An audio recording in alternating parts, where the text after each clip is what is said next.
Buenas noches, me llamo Teresa y tengo 61 años. Si me ven ahora con mi delantal de flores y mis manos arrugadas por el trabajo, difícilmente imaginarían lo que he visto. Pero la vida da muchas vueltas y a veces el camino que uno menos espera es el que te lleva a los lugares más oscuros. He trabajado durante más de 30 años haciendo lo que muy pocos quieren hacer. He preparado cuerpos para su despedida final. Soy lo que en el pueblo llaman la mujer de los muertos.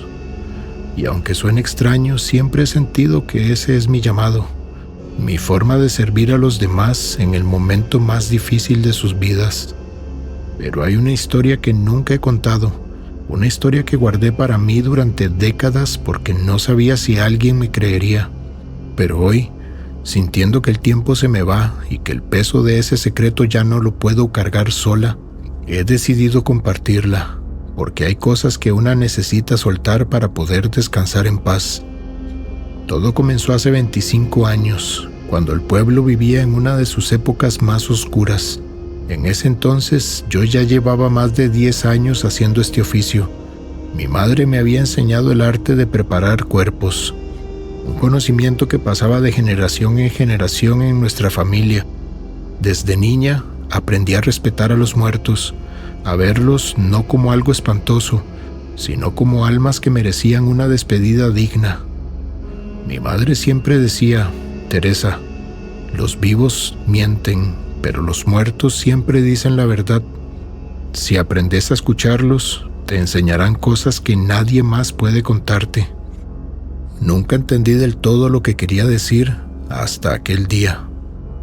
Corría el año 1999. En el pueblo había una familia que todos conocían, los Mendoza. Era una familia de dinero, dueños de la mitad de las tierras de la región, con una casa grande en las afueras y una reputación que no era del todo limpia. Don Héctor Mendoza era un hombre de negocios, de los que siempre tenían algún trato bajo la mesa, pero nadie se atrevía a decir nada, porque su poder era demasiado grande. Su esposa, doña Clara, era una mujer fría y distante, de esas que miran a los demás con desprecio, y sus hijos, sus hijos eran el reflejo de todo lo que estaba mal en esa casa. Había 3, el mayor, Luis, de 28 años, un hombre violento que ya había tenido varios altercados en el pueblo. Marcela, de 25 años, una mujer que había heredado la crueldad de su padre y se dedicaba a humillar a quienes consideraba inferiores. Y el menor, Sebastián, de 22, un chico que todos describían como raro, intenso, de esos que miran demasiado fijo. La gente hablaba de los Mendoza con miedo. Sabían que no era buena idea cruzarse con ellos, pero nadie imaginaba lo que realmente ocurría tras las paredes de esa casa grande, hasta que ocurrió la tragedia. Una noche de lluvia, don Héctor Mendoza apareció sin vida. Lo encontraron en el estudio, colgado de una viga del techo, con los ojos abiertos y una expresión de terror que nadie olvidaría. Mi esposo, que trabajaba en el ayuntamiento, fue de los primeros en llegar. Cuando regresó a la casa, estaba pálido y con las manos temblorosas. «Nunca había visto algo así, Teresa», me dijo. «No parecía un suicidio, parecía que alguien lo había puesto ahí, como si lo hubieran colgado como a un animal». La noticia corrió como pólvora. Don Héctor había fallecido, y con él los secretos de la familia empezaron a salir a la luz, porque cuando la policía entró a la casa, encontraron cosas que nadie esperaba. En el sótano, debajo de una trampa en el piso, había restos humanos, huesos, dientes, prendas de vestir. Parecía que los Mendoza habían estado enterrando a sus víctimas durante años. No se supo cuántos eran, pero los rumores hablaban de al menos 10 personas desaparecidas en los últimos 20 años. Mi cuñado, que era policía, me contó todo con lujo de detalles. Me dijo que don Héctor no se había quitado la vida, que las marcas en su cuello no eran consistentes con una caída, sino con una fuerza que lo había levantado y lo había mantenido suspendido. Me dijo que en el estudio encontraron símbolos extraños dibujados en la pared, que la familia tenía vínculos con cosas oscuras, con ritos que nadie quería nombrar. Cuando me pidieron que preparara el cuerpo de don Héctor para el velorio, me negué. No podía hacerlo. Algo en mí se resistía a tocar ese cuerpo, a estar cerca de esa energía tan pesada. Le dije al encargado de la funeraria que no me sentía bien, que por favor a alguien más lo hiciera. Él entendió, o al menos eso creí, porque al final otro hombre se encargó del trabajo y yo me olvidé del asunto. Pero el destino tenía otros planes para mí. 3 meses después del fallecimiento de don Héctor, la casa de los Mendoza fue puesta en venta. Nadie quería comprarla, por supuesto. La historia de lo que había ocurrido ahí era demasiado reciente, demasiado oscura, pero mi esposo, que siempre había sido un hombre práctico, pensó que era una oportunidad. Teresa, la casa está a un precio ridículo. ¿Podríamos comprarla, arreglarla y venderla después? Sería una inversión. Yo me opuse desde el principio. Pablo, esa casa está maldita. No podemos vivir ahí. No podemos criar a nuestros hijos en un lugar donde pasaron esas cosas. Pero Pablo insistió. No somos supersticiosos, Teresa. Esa gente hizo cosas terribles, sí, pero la casa es solo una construcción. Con una buena limpieza y una bendición, podemos hacerla nuestra. Además, pensá en los niños. Esta casa nos quedaría pequeña y ellos necesitan más espacio. Discutimos durante semanas. Finalmente, agotada, cedí, pero puse condiciones. La casa sería bendecida por el padre del pueblo antes de que entráramos. La limpiaríamos de arriba a abajo, y si algo no se sentía bien, nos iríamos sin mirar atrás. Pablo aceptó. La primera vez que entré a la casa de los Mendoza, sentí un frío que no tenía nada que ver con el clima. Era un frío que venía de adentro, de los huesos, como si la casa estuviera respirando y su aliento fuera escarcha. El olor a humedad, a polvo y a algo podrido que se había instalado en las paredes me dio náuseas. Caminé por los pasillos con el corazón acelerado, sintiendo que cada rincón guardaba un secreto que no quería ser revelado. El cuarto de don Héctor, el estudio donde se había encontrado, ese lo dejamos cerrado. No entramos ahí. Samuel dijo que lo convirtiéramos en un almacén, que no necesitábamos usarlo, pero yo sabía que él también sentía que algo no estaba bien, que también había percibido esa presencia pesada, como si alguien estuviera observándonos desde las sombras. La bendición del Padre nos dio algo de paz, pero no fue suficiente, porque a partir de ese día las cosas empezaron a suceder.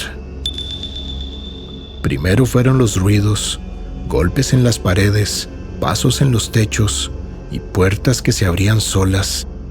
Nuestros hijos, que entonces tenían 8 y 10 años, empezaron a tener pesadillas. El pequeño decía que un hombre alto y delgado se había parado al pie de su cama por las noches. La mayor no quería dormir en su cuarto. Decía que escuchaba susurros que la llamaban por su nombre. Yo también empecé a tener sueños extraños. Soñaba con don Héctor, con su rostro pálido y sus ojos abiertos de par en par.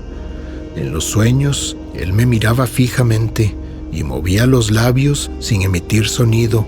Parecía que quería decirme algo, pero yo no podía entenderlo. Una noche desperté y vi una silueta al lado de mi cama. Era alta, delgada, con una forma que no era completamente humana. Me quedé paralizada, sin poder moverme, sin poder respirar. La silueta se inclinó hacia mí y sentí un aliento frío en mi mejilla. «Deciles que no se vayan», me dijo la voz. «Deciles que no me dejen solo». Cuando parpadeé, la figura había desaparecido. Pablo no quiso escucharme. Me dijo que eran solo sueños, que mi imaginación estaba jugándome malas pasadas, pero yo sabía que no era eso. Algo en esa casa estaba despertando, algo que no descansaba.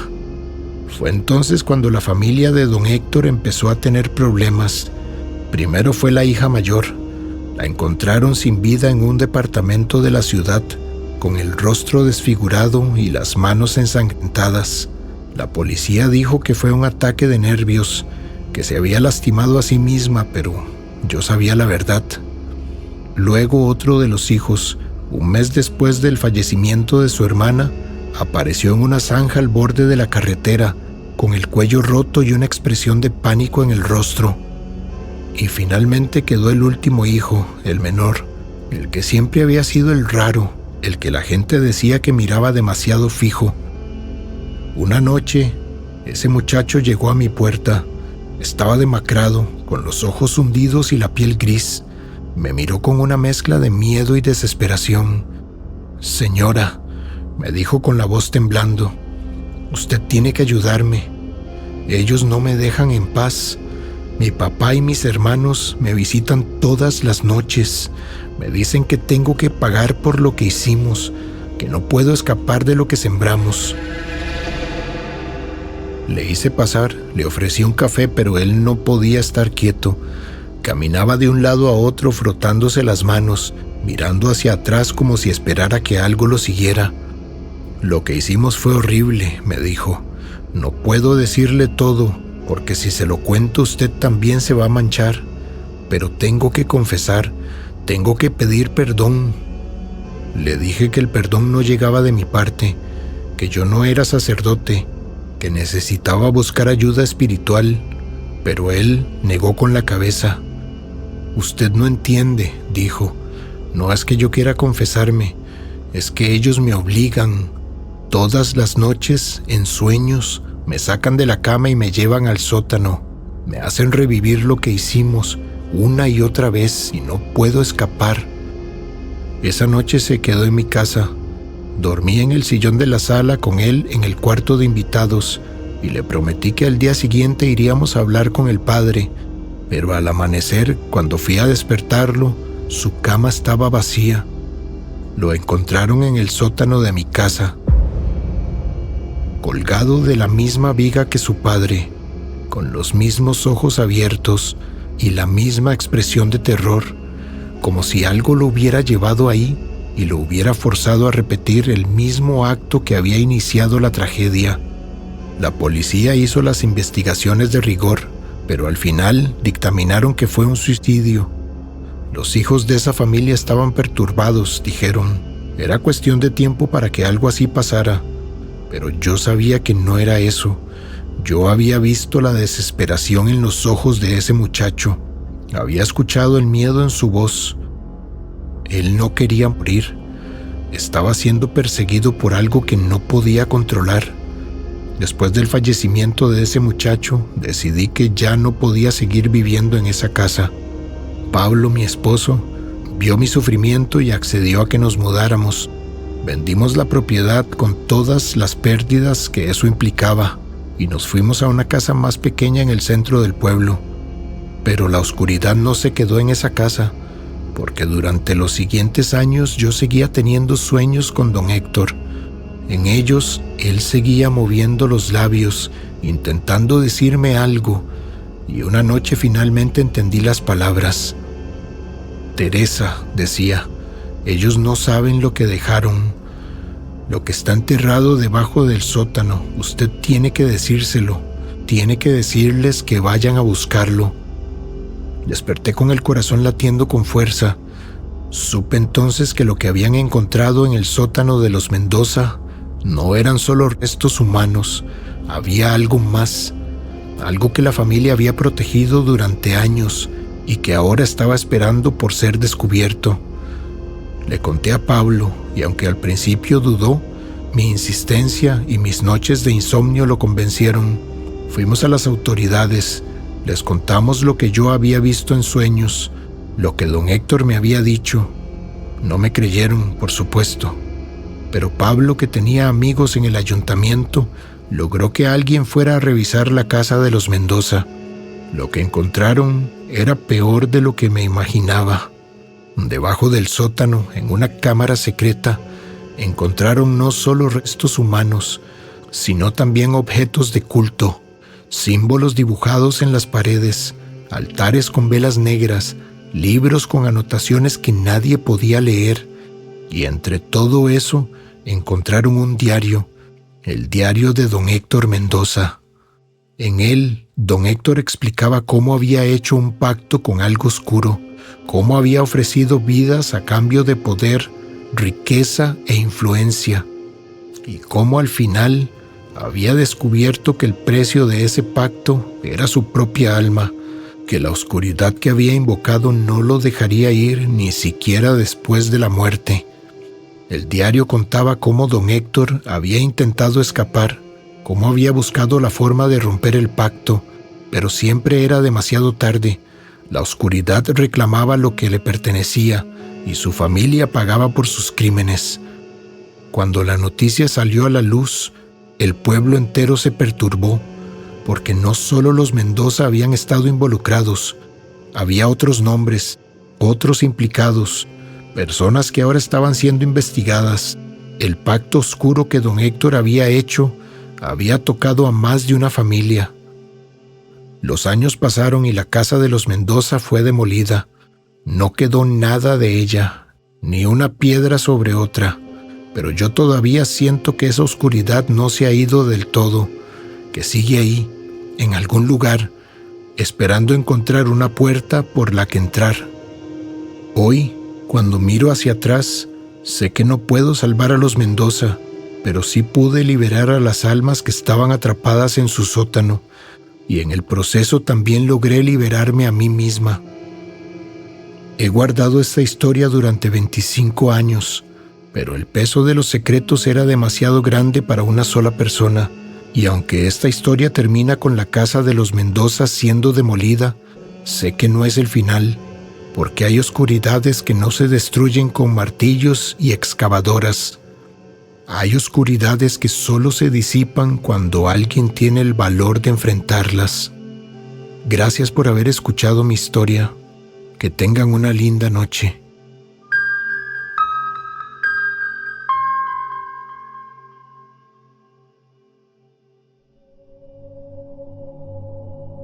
Esta historia ocurrió hace mucho tiempo en un caserío, allá metido en los cafetales, donde la gente sabe trabajar la tierra y donde los chismes vuelan más rápido que las loras.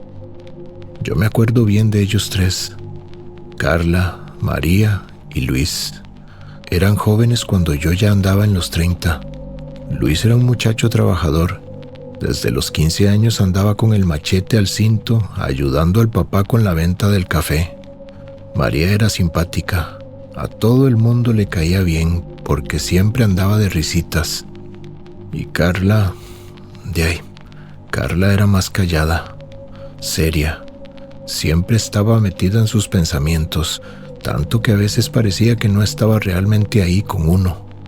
La mamá de Carla había perdido la vida cuando ella estaba pequeña, y el papá era un señor huraño que vivía al fondo de la calle.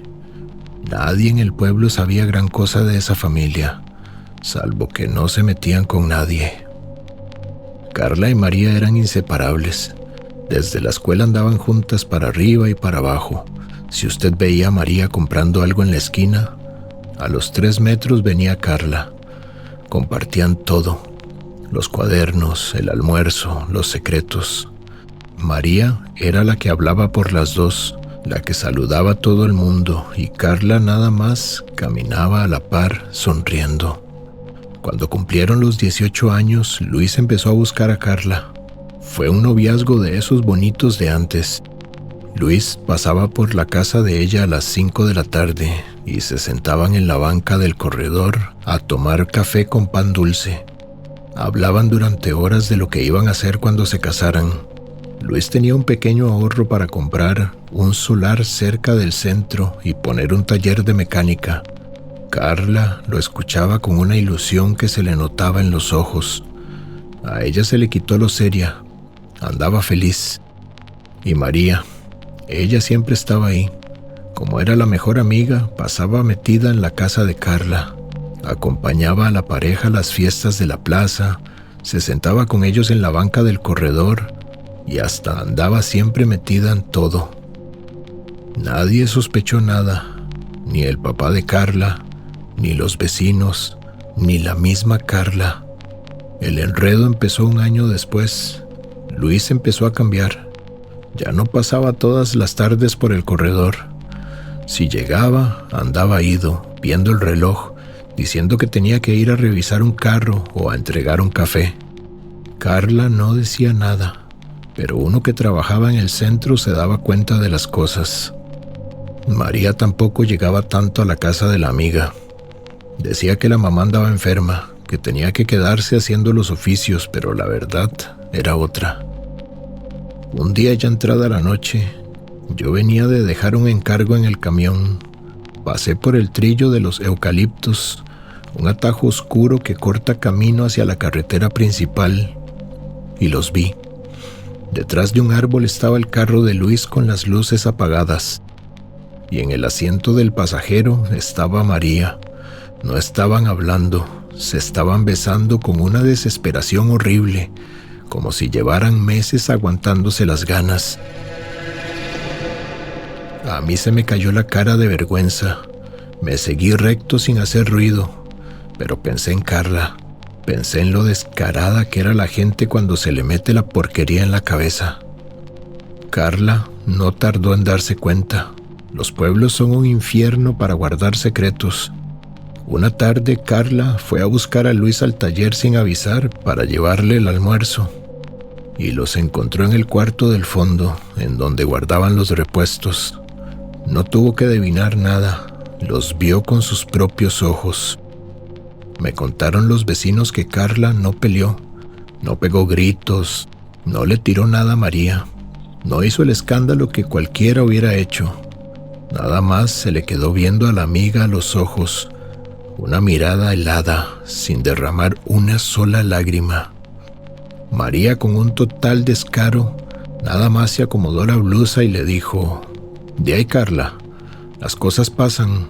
Él ya no la quiere a usted, me quiere a mí. Acepte las cosas como son». Luis ni siquiera fue para dar la cara. Se quedó viendo para el suelo apretando una llave inglesa en la mano, cobarde como él solo. Carla dio media vuelta, dejó la comida que llevaba en una mesa y se fue caminando tranquilamente para la casa. Cualquiera hubiera pensado que Carla se iba a encerrar a llorar, que le iba a dar una depresión de esas que dejan a la gente en cama semanas. Pero no. Lo que nadie en ese pueblo sabía, ni la misma María, que se decía su hermana, era lo que Carla llevaba en la sangre.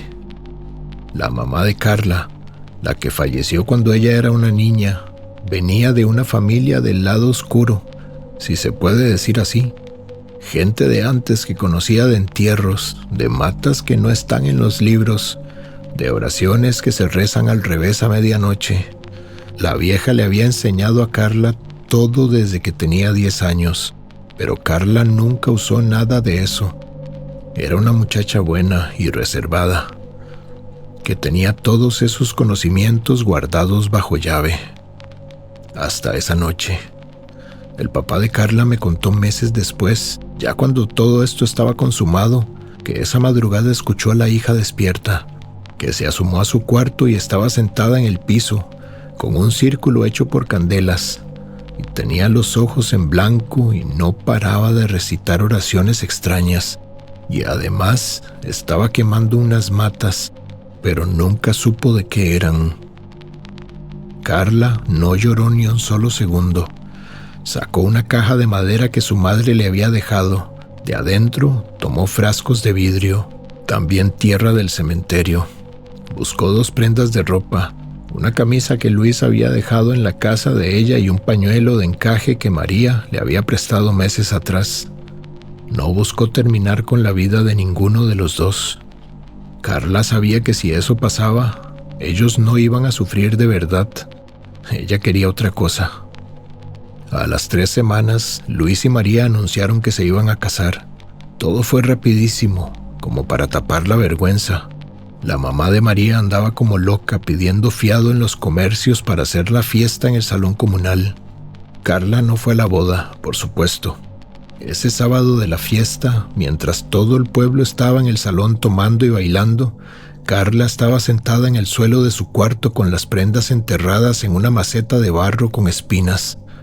La desgracia no llegó como un rayo, llegó despacio, que es como más duele.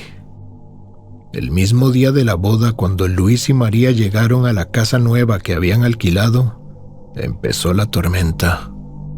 No llevaban ni 3 horas de casados cuando Luis le agarró un dolor en las manos. Las manos con las que trabajaba en la mecánica se le empezaron a adormecer. Al principio pensó que era el cansancio, pero a la medianoche las manos se le pusieron tiesas, engatilladas como garras, con un temblor que no lo dejaba ni agarrar un vaso de agua. El médico del pueblo lo revisó el lunes siguiente. Dijo que era una inflamación de los nervios, que no tenía explicación porque los exámenes salían limpios. En cuestión de un mes, Luis no pudo volver a agarrar un machete ni una llave de ranura. Perdió el taller. La plata de los ahorros se le fue entera en viajes a la ciudad, buscando especialistas que solo le alzaban los hombros. Pero lo de María fue peor. María, que siempre fue una muchacha bonita, de piel limpia y risueña, empezó a cambiar de aspecto. La piel de la cara se le llenó de unas manchitas negras, como si se hubiera quemado con aceite hirviendo, pero por dentro. Le salieron unas llagas en la espalda que olían a perro muerto y que ningún remedio de crema lograba sacar. La risa se le apagó, se le metió un insomnio terrible. Pasaba 3 o 4 días sin pegar el ojo, caminando por la casa de noche, escuchando que alguien le tocaba la ventana por fuera. Pero la verdadera maldición no fue lo físico, fue lo que les pasó entre ellos dos. Usted sabe que cuando la gente se junta por un capricho feo, lo único que los sostiene es el entusiasmo del momento. Cuando ese entusiasmo se acaba y llega la miseria, lo único que queda es el asco. Luis y María empezaron a odiarse con una rabia que no era normal. No podían estar en el mismo cuarto sin pelear, pero no eran peleas comunes de pareja. Estando sentados en la mesa, de la nada, Luis volvía a ver a María y sentía un asco tan profundo que tenía que salir a devolver el estómago al corredor. Decía que la veía y no veía a la mujer con la que se había casado, sino que veía un bulto podrido, un cuerpo viejo que le daba repulsión. Y a María, lo mismo. Cuando Luis intentaba acercársele con sus manos tiesas, ella pegaba alaridos de pánico, diciendo que las manos de él se sentían heladas, como si fuera un cadáver. Querían separarse, lloraban, diciendo que se querían ir cada uno por su lado, pero no podían. Apenas uno agarraba la maleta para irse de la casa, le agarraba una desesperación en el pecho, un ahogo espantoso como si se estuviera muriendo que le obligaba a devolverse.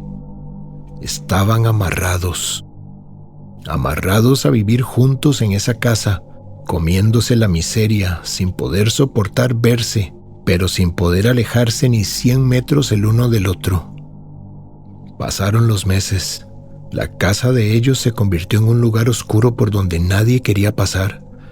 La gente del pueblo decía que al frente de esa propiedad el aire se sentía diferente, como cuando hay un animal podrido en la zanja. Un día, desesperada, la mamá de María fue a buscar a Carla. Me acuerdo bien porque yo pasaba por ahí en ese momento. La señora se le tiró a los pies a Carla, llorando, pidiéndole perdón por lo que su hija le había hecho, rogándole que hablara con alguien para que les quitara esa mala racha que los muchachos tenían. Carla la vio desde arriba, con una tranquilidad que daba escalofríos. No estaba enojada, tenía la cara serena. Se agachó despacio y le dijo a la señora en la oreja, pero de modo que yo alcanzara a escuchar: «Doña Carmen, yo no les he hecho nada. Ellos querían estar juntos, ¿verdad? Bueno, ahí están juntos. Nadie se los va a quitar jamás». La señora se quedó helada. No volvió a decir una palabra y se fue del lugar. Pasaron los años, muchos años. Luis quedó tullido de las manos, viviendo de lo que los vecinos le regalaban por lástima. Un hombre joven, arruinado, caminando por el pueblo con la cabeza gacha, amargado, sin un solo amigo. María se encerró en la casa. No volvió a salir a la plaza ni a la iglesia. Se le cayeron los dientes de la misma afección de la piel y quedó viejísima antes de tiempo. Parecía una anciana de 80 años cuando no tenía ni 30. Seguían viviendo en la misma casa, peleando todas las noches, gritándose barbaridades a través de las paredes de madera, odiándose con el alma pero incapaces de separarse un solo metro hasta el día en que les tocara dejar de vivir. Y Carla nunca se casó, tampoco se fue del pueblo. Siguió viviendo en su casa, atendiendo el jardín, caminando por el centro los domingos con su vestido limpio, siempre tranquila, pero siempre sola. Yo me la topé un día en el cementerio cuando fui a dejar flores a mi abuela. Ella estaba limpiando la tumba de su mamá. Me acerqué a saludarla. Hablamos del tiempo, de las cosechas, y antes de irme no me aguanté la curiosidad y le dije: Carla, a veces la gente dice que la muerte es lo peor que le puede pasar a alguien. Carla se detuvo. Tenía la flor de muerto en la mano. Se volvió y miró hacia el caserío, allá abajo, donde se veía el techo de la casa de Luis y María, y sonrió, pero era una sonrisa helada que daba miedo. No, me dijo, la muerte es un descanso. Y hay gente que no se merece descansar. Muy buenas noches, cuervos. Espero que estés muy bien. ¿Qué te pareció esta historia? Es sorprendente cómo la amistad se puede quebrantar tan fácilmente. ¿Estás de acuerdo con lo que hizo Carla? Déjamelo en los comentarios. Te mando un fuerte abrazo. Espero que pases una excelente noche. Cuídate mucho y nos escuchamos la próxima. Esto es Miedos Profundos. Un saludo de terror.